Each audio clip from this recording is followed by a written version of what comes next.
साथियों आज की वीडियो में मैं जानकारी लेकर आया हूं सरसों की खली के बारे में और सरसों की खल में जानेंगे कि ये किस टाइप से एक अच्छा माइक्रो न्यूट्रिएंट है और बहुत सारे माइक्रो न्यूट्रिएंट से ये किस टाइप से सस्ता पड़ता है और बहुत सारे माइक्रो न्यूट्रिएंट से किस टाइप से ये अच्छा है। तो सरसों की खली के बारे में आज जानेंगे कि सरसों की खली में पाए जाने वाले पोषक तत्व कौन कौन से हैं, सरसों की खली का उपयोग हम किन किन फसलों में कर सकते हैं और किन अवस्थाओं में, फसल की किन अवस्थाओं में हम इसका उपयोग कर सकते हैं, सरसों की खली का उपयोग हम किस टाइप से करें जिससे कि ज़्यादा अच्छे रिजल्ट मिल सकें। साथियों सरसों की खल में गुड़ का क्या कार्य होता है और सरसों की खल में अगर गुड़ डाल दें तो हमें क्या रिजल्ट मिलते हैं और किसान साथियों के लिए ये किस टाइप से लाभकारी सिद्ध होता है। तो आज की वीडियो में यही सब जानकारी मैं लेकर हाजिर हूँ, तो बने रहिए वीडियो में। आइए शुरुआत करते हैं इस वीडियो की। सबसे पहले जानते हैं कि सरसों की खल में पाए जाने वाले न्यूट्रिएंट कौन कौन से होते हैं। तो साथियों protein, carbohydrate, amino acid, sulphur, magnesium और टैनिन के गुणों से भरपूर मात्रा में पाए जाते हैं सरसों की खली के अंदर, जो कि किसान साथियों के लिए बिल्कुल फ्री में उपलब्ध हो सकते हैं अगर थोड़ा सा यहाँ पर हम अपना गणित लगाएं। साथियों यहाँ पर सबसे मुख्य जो बात है वो सरसों की खली को हम मल्टीप्लायर तकनीक से और इसके जो न्यूट्रिएंट होते हैं उनको बढ़ा सकते हैं बहुत ज़बरदस्त तरीके से। यानी कि 1 किलो सरसों की खली के जो माइक्रो न्यूट्रिएंट होंगे उनको हम 10 किलो तक भी बढ़ा सकते हैं। इतने अच्छे मल्टीप्लायर तकनीक आज की डेट में उपलब्ध हैं।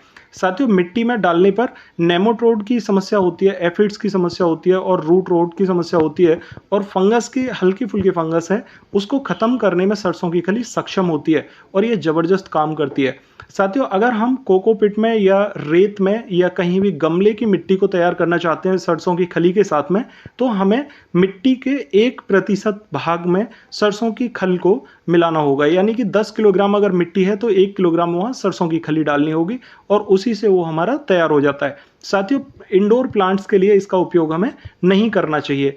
और अब जान लेते हैं कि सरसों की खल सबसे सस्ता माइक्रोन्यूट्रिएंट किस प्रकार से है। साथियों बहुत सारे किसान भाई कहते हैं कि सरसों की खली का उपयोग हमारे लिए महंगा साबित होता है, तो ऐसा कुछ भी नहीं है।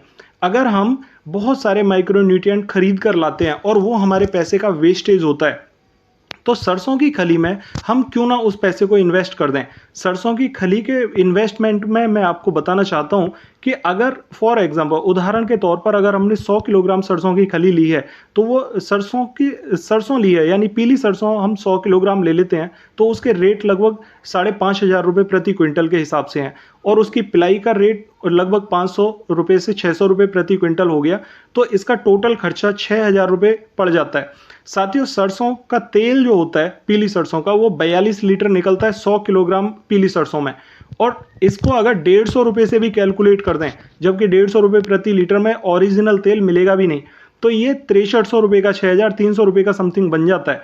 साथियों टोटल खर्चा खत्म करके हमें सरसों की खली 58 किलो बिल्कुल फ्री में मिल जाती है और माइक्रो न्यूट्रिएंट 40 से 50 रुपये किलो तक मिलते हैं और ये भी सबसे सस्ते रेट में आपको बता रहा हूँ। और दूसरे माइक्रो न्यूट्रिएंट तो 80 रुपये किलो तक भी बेचे जा रहे हैं मार्केट के अंदर।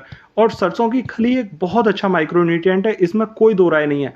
सरसों की खली एक खाद के रूप में अगर देखा जाए तो नाइट्रोजन इसमें 4% होती है, डीएपी डायमोनियम फॉस्फेट की मात्रा 1% होती है और पोटास भी 1% होता है और ये जबरदस्त ऑर्गेनिक खाद है, इसमें कोई अतिशयोक्ति नहीं है। साथियों इस टाइप से आप यहाँ पर बिल्कुल फ्री में सरसों की खली का उपयोग कर सकते हैं, क्योंकि हर परिवार में लगभग 40, 45, 50 लीटर तेल एक साल में अच्छे से उपयोग हो जाता है और सरसों के तेल को एक साल में उपयोग करने में कोई बुराई नहीं है क्योंकि ये खराब नहीं होता। तो साथियों इस टाइप से आप ऑयल भी ओरिजिनल ले सकते हैं और इसकी जो सरसों की खली है उसके फायदे आप माइक्रो न्यूट्रिएंट की जगह उठा सकते हैं। और आप लगभग 58 किलो यहाँ पर सरसों की खली का उपयोग जब करेंगे तो आपकी लगभग 10 एकड़ ज़मीन में इसका उपयोग हो सकता है और 10 एकड़ ज़मीन की एक डोज अगर किसी भी माइक्रो न्यूट्रिएंट के जरिए से आप पूरा करेंगे तो उसमें काफ़ी ज़्यादा इन्वेस्टमेंट होगा। साथियों इस टाइप से आप यहाँ पर सरसों की खली सरसों परचेज करके उसके ऑयल को यूज़ करें और उसकी खली को उपयोग करें अपने खेत में माइक्रो न्यूट्रिएंट के तौर पर। इस टाइप से आपको बहुत अच्छे रेट मिलेंगे और इस टाइप से आपको बहुत अच्छे रिजल्ट खेत में देखने को मिलेंगे, क्योंकि ओरिजिनल सरसों की खली का रिजल्ट ही अलग होगा। साथियों यहाँ पर बात करें कि सरसों की खल का उपयोग किन किन फसलों में कर सकते हैं। साथियों हर प्रकार की फसल में आप इसका उपयोग कर सकते हैं, सब्जी वर्गीय फसलों में, अनाज वर्गीय फसलों में और लंबी अवधि की फसलों में, गेहूं, मक्का, धान, इस टाइप की फसलों में। और धान और गन्ने में तो इसका ज़बरदस्त रिजल्ट देखने को मिलता है। धान में अगर हम घोल बनाते समय इसको डाल देते हैं तो ये मिट्टी में बहुत अच्छे प्रकार से मिक्स हो जाता है और ये बहुत लंबे टाइम तक रिजल्ट देता रहता है। गन्ने की फसल में बहुत ज़्यादा पानी का उपयोग होता है, पानी लगते हैं, तो ये मिट्टी में बहुत अच्छे से फलता फूलता रहता है और बहुत ज़बरदस्त तरीके से माइक्रो न्यूट्रिएंट को मिट्टी में मिक्स करता रहता है। तो इस टाइप से जो लंबी अवधि की फसलें हैं जिनमें पानी ज़्यादा लगता है उनमें तो कमाल के रिजल्ट इसके देखने को मिलते हैं। अगर हम सब्जी वर्गीय फसलों में इसका उपयोग करना चाहें तो इसको हम यहाँ पर टमाटर में, बैगन में, और इसका उपयोग गोभी में, मिर्च में और आलू में भी बहुत अच्छे रिजल्ट इसके देखने को मिलते हैं। इस टाइप की फसलों में हम इसका उपयोग कर सकते हैं और डीएपी की जगह इसका उपयोग किया जा सकता है। बड़े आसानी से आप इसे डीएपी की जगह डालें, इसके रिजल्ट बहुत ज़बरदस्त देखने को मिलेंगे।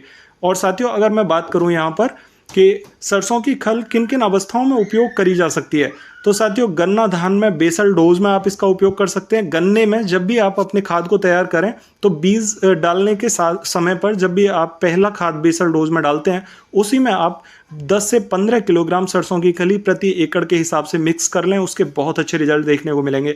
साथियों, अगर बात करूं कि दूसरी अवस्था क्या है, दूसरी अवस्था यह है कि हम खेत में मांझा चलवाते हैं खेत को प्लेन कराने के लिए। उस अवस्था में मिट्टी खेत की इधर से उधर हो जाती है और खेत हमारा बहुत हद तक कम न्यूट्रिएंट वाला हो जाता है। उस अवस्था में हम खेत में जैसे पानी चलाएं तो पानी चलाने के साथ में हम सरसों की खली 10 से 15 किलोग्राम बुरकाव कर सकते हैं। बुरकाव करने के टाइम पर अगर पानी चला देते हैं तो वो हमारी मिट्टी को फुलाने का काम करती है और मिट्टी में बहुत अच्छे माइक्रो न्यूट्रिएंट छोड़ देती है। साथियों, उनको हम गुड़ के साथ में अगर डाल दें तो वो मल्टीप्लायर तकनीक से आगे बढ़ते रहते हैं और बहुत ज़्यादा बैक्टीरिया वहाँ पर हमारी फसलों के लिए जो अच्छे होते हैं वो बढ़ते रहते हैं। साथियों, अगर बात करूँ यहाँ पर कि हम सरसों की खली का उपयोग और किस अवस्था में कर सकते हैं, तो हमारी वनस्पतिक अवस्था होती है। हम पहला पानी लगाने के बाद में जब दूसरी पानी वेजिटेटिव ग्रोथ की तरफ जाते हैं फसल में, तो वहाँ पर हम स्प्रे के माध्यम से इसका उपयोग कर सकते हैं। तो साथियों, अब बात कर लेते हैं इसकी मात्रा और इसको हम स्प्रे में या ड्रिप में कैसे चलाएं, कैसे तैयार करें, इसके लिए इसके बारे में बात करते हैं। तो सरसों की खल लगभग 2.5 किलोग्राम आप लें और उसको 10 गुने पानी में यानी 25 लीटर पानी में फुला दें। इसमें आप 1 किलोग्राम गुड़ डाल दें। 25 लीटर पानी के साथ में जब आप 1 किलोग्राम गुड़ डाल देंगे तो इसे एयर टाइट किसी भी बैग से आप 8 दिन के लिए बंद कर दें। और बंद करने के बाद में ये टोटल जो वेट बन जाएगा इसका वो 25 लीटर बनेगा। और इस 25 लीटर को 8 दिन के बाद में 10 गुने पानी के साथ में मिक्स करें, यानी इसे टोटल 250 लीटर बना लें।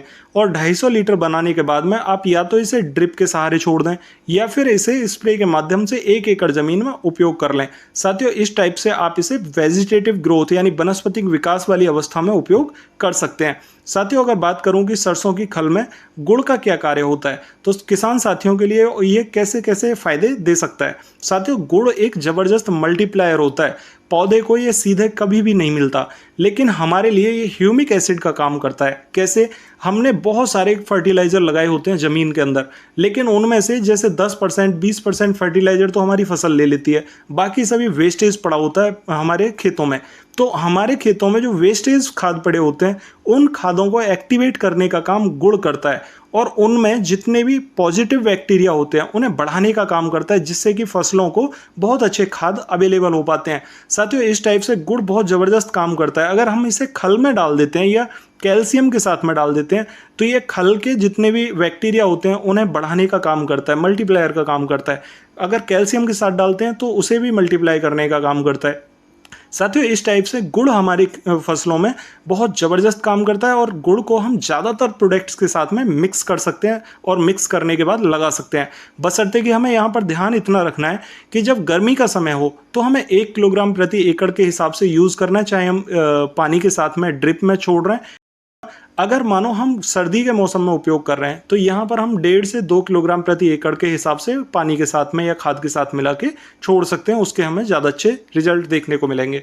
अगर बरसात के मौसम में लगा रहे हैं तो यहाँ पर हम 1.5 किलोग्राम तक इसका उपयोग कर सकते हैं। साथियों, इस टाइप से आपने जाना कि सरसों की खली माइक्रो न्यूट्रिएंट से किस टाइप से सस्ती पड़ती है और सरसों की खल का उपयोग करके हमें क्या क्या लाभ देखने को मिल सकते हैं। साथियों, गुड़ के फायदे यहाँ पर बिल्कुल आपने जाने होंगे। साथियों, आशा करता हूँ कि यह जानकारी आपको ठीक लगी होगी। फिर भी अगर आपकी कोई क्वेरी हो तो कमेंट बॉक्स में पूछ सकते हैं। और साथियों, अगर चैनल पर नए आए हैं तो चैनल को सब्सक्राइब ज़रूर कर लें ताकि नई वीडियो का नोटिफिकेशन आपको सबसे पहले मिल सके। तो मिलते हैं फिर अगली वीडियो में, तब तक के लिए नमस्कार किसान भाइयों।